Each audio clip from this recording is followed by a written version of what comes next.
How would you, though, define her as a softball player? I mean, I just think she's a complete package. She's got that passion and spirit for the game, and I knew when she was a freshman, like everybody's like, oh, how are you hitting all these home runs now? When you were a freshman, well, when you were a freshman, you hit 6 home runs. 6 is a lot of home runs. I mean, we had last year, our second leading home run hitter hit 8 home runs. She's a starting catcher at Central Michigan this year. So 6 home runs when you're a 5'3", about 115-pound 9th grade kid is a lot. So as the freshman year wore on, she was our starting second baseman, and there was a senior at shortstop, and she just kept getting better and better and better and better. And we were playing in the district championship. I mean, the stuff she was doing on the field, I was just like, man, this kid's like one of those once-in-a-lifetime kind of players you get as a coach once every 20 or 25 years.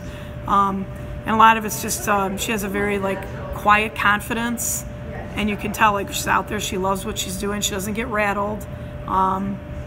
She's very focused, but relaxed. You would never look at her and think, wow, she's stressed out. Or do you ever look at her and say, like, oh my God, she's way, like, too excited. So she's really got a very good, like, level personality to handle a sport like softball, where hitting is hard, and even these kids, like, she hits 400, and it's like, oh, one of the best batting averages in the state, 400 or 500. Well, 5 or 6 times these kids are not getting hits.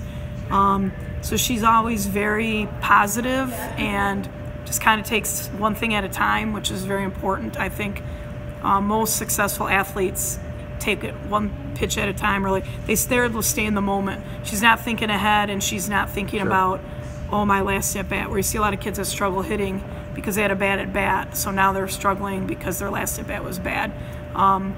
She doesn't do that. Like, believe it or not, sometimes she has bad at bats, but you wouldn't know it. Her next at bat, she goes up there with a very, like, fresh approach, and kind of consistently is always doing the same things at practice, the same things in the games. You don't see a lot of change. She's always working hard. She follows her routines, and I think that really helps her become super consistent.